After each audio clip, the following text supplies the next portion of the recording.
Good evening to everyone. I share the screen. So this is Michele Scalisi from the Ministry of Education, and actually this is a general purpose presentation. This will be, and it's meant to be a picture of a possible use we did with the school dropout rate as a criteria for funding school projects. If anyone is interested, we can arrange a meeting with the statistical office. So the Minister of Education, through its information systems that we call SIDI, SIDI, offers services to more than 6 million citizens every day. So we connect the schools, family, ministries, local office, other ministries, and we're using hundreds of applications connected, integrated with the main handling platforms. And actually, just an example, we use, for example, for the school year beginning, we have the platform online student enrollments that is integrated with our digital ID. We call it SPEED, GEO ADAS, or invoicing, electronic payments, we call it PagoPA. And the information asset available to the Ministry of Education enables the possibility of having a full picture of variables and phenomena that characterize the education sector. So we can define innovative strategies and policies that are driven, monitor trends of implemented policy, or evaluate the impact of implemented policies, and carry out research in cooperation with university and research institutions. Basically, our data model of education is characterized by three main topics: students, schools, and personnel. So we are practically we have register. We have register with personal data, and these registers are subdivided for preschool, primary school, lower secondary school, upper secondary schools, obviously, and contain more and more information depending on the grades, on the typology of data, sorry. And also we have registered schools, state institutions, non-state, buildings, financial management, and also on personnel, so school heads, permanent school staff, non-permanent school staff, administrative staff as me. So what is this? What does it mean? So data managed by the Ministry of Education, eventually integrated with those of other public administration, are eventually then become functional to provide specific outputs and indicators. Moreover, they are essential information base to monitor the school education system and to design school policies. Among all, National Student Register is the primary data source to monitor school path. So this register is an administrative database in which each educational institution enters and updates student data during the school year. And one of the crucial elements that can be investigated is the school dropout. That's why we're talking about the National Student Register now.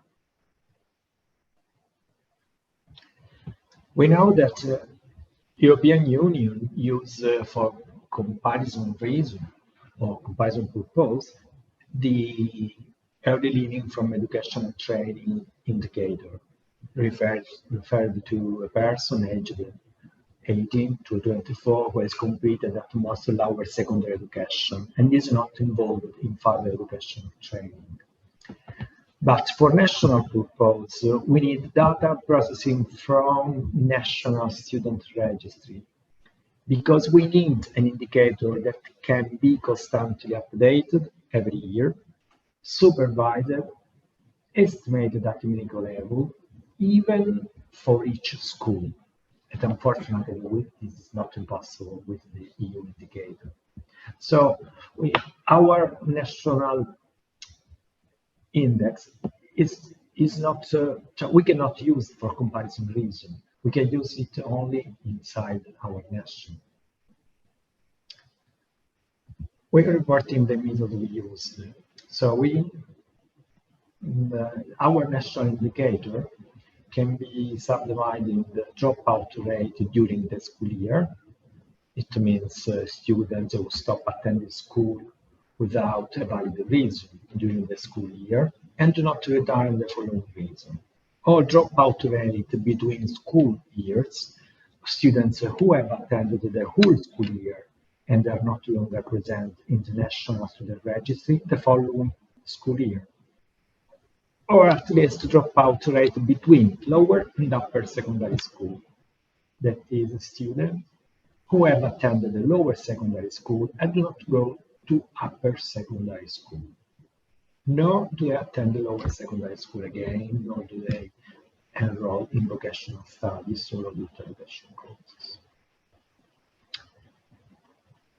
Here are some figures, but maybe it's much more interesting to see this map. Because obviously the orange is means lower rate and the blue higher rate. And the orange, we have a map for lower secondary school dropout rate, and in blue the upper secondary school dropout rate. And as you can see, the map of the dropout rate, school dropout rate is always persists a high dispersion, a high dropout rate, in the south, but is not so simple.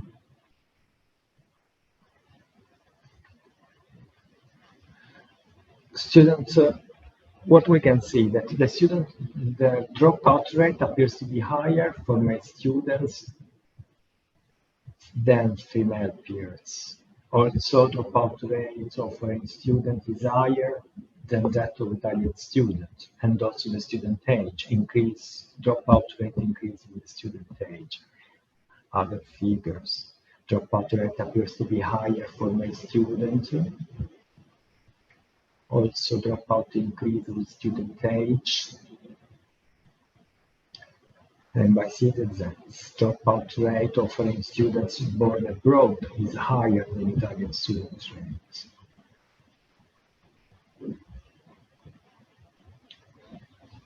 And here it is a time series.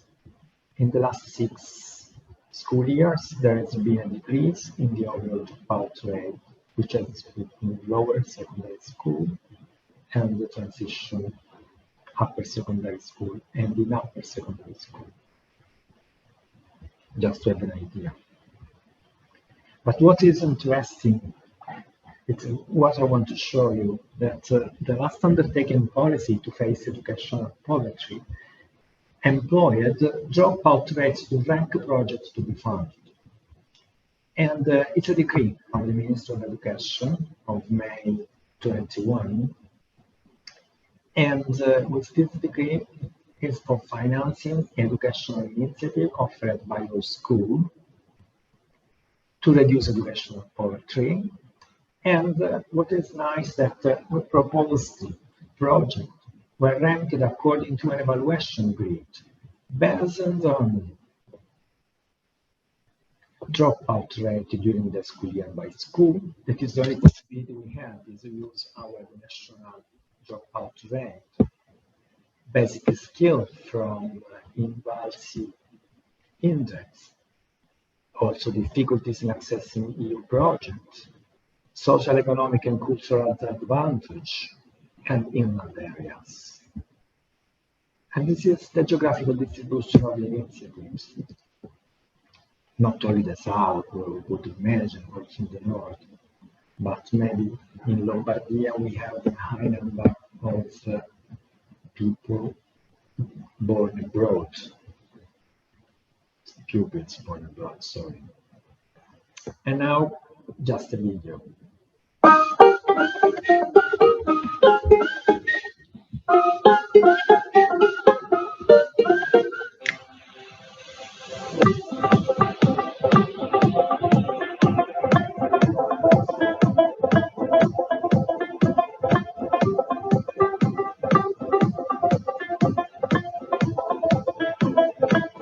I ragazzi rispondono sempre bene a certe iniziative che la scuola propone. Quando poi sono iniziative che ci portano fuori dall'aula scolastica, sono sempre pronti a dire sì e danno il meglio di loro.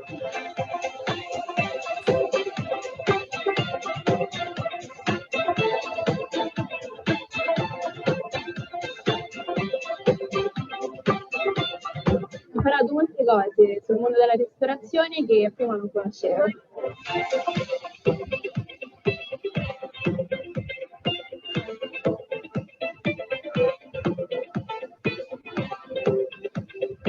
Mi porto via tutti i pomodori, ragazzi.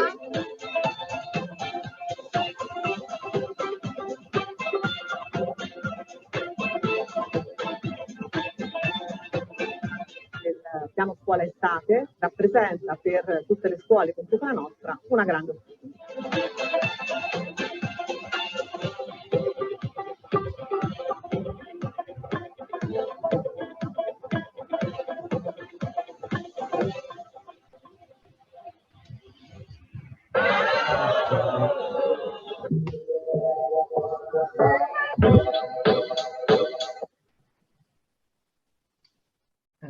Thank you very much. Thank you for your contribution. I hope you would listen to the video because it was the best part of my presentation. I think it's very important, this first kind of experiment of giving resources to schools who are in difficult situation. I think on the other hand, we have to find a way to let all schools participate and strengthening the central administrative body which can stay next to schools in the phase of project writings and presentation. And I don't know if there are some questions. Yes? You win the prize. I won the prize. Just one observation. I think it's very important to have dropout rates disaggregated at local level and by school. But I think that when we disaggregate by school type, data are biased more specific, more precisely. I think that we underestimate the failure of licei in retaining their students, because students who fail in licei tend to move to technical and vocational schools. So vocational schools have a very high rate of dropout. But if I have tried to monitor the cohort of students and who enroll in licei, and every 100 students who enroll in the first year, when you go to the fifth year, it's they have become 80 students, 75 students, 70 students. So the failure rate, the dropout rate in these schools, in licees, is higher. The point is that these students don't leave the educational path. They move to technical or vocational studies, and then from vocational studies they drop out. So they are recorded as failures in vocational schools, but it all started in licei in many circumstances. So I think that this is a point which has to be corrected, because otherwise we give a biased picture of the problem.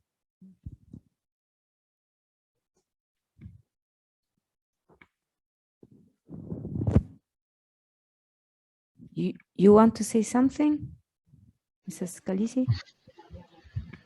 Yeah. No. First, we don't have VIDT We say that in Italy. We don't have this data. But the purpose of this study was to finance specific school where we found a very high dropout rate. It was, I'm honest, the purpose of this study was to try to reach the schools where the dropout rate is the highest. And this is, first of all, this is the interest of the ministry. Obviously, we can talk about the method, but we, having a national registry, we had the opportunity to use the data we had to improve the policy and attempting to find a better method and better finance schools and the pressed area. That's it. Yes, there is another question. More than a question, is a sort of suggestion, because as you know, as director of this informative system, the Ministry of Education is the only place where we can collect the structured data also on people with different kind of special needs, disabilities, and it will be very important a sort of coordinated action to correlate data from Ministry of Education with the one from the health sector. Thank you. Thank you. Thank you. Thank you. I think we moved a step towards a more collective way of working today on educational poverty and on structuring a data system, a data set for fight it and try to shape better policies for children in different areas of their lives. Thank you to all. Thank you to the audience for the attention until now, and goodbye.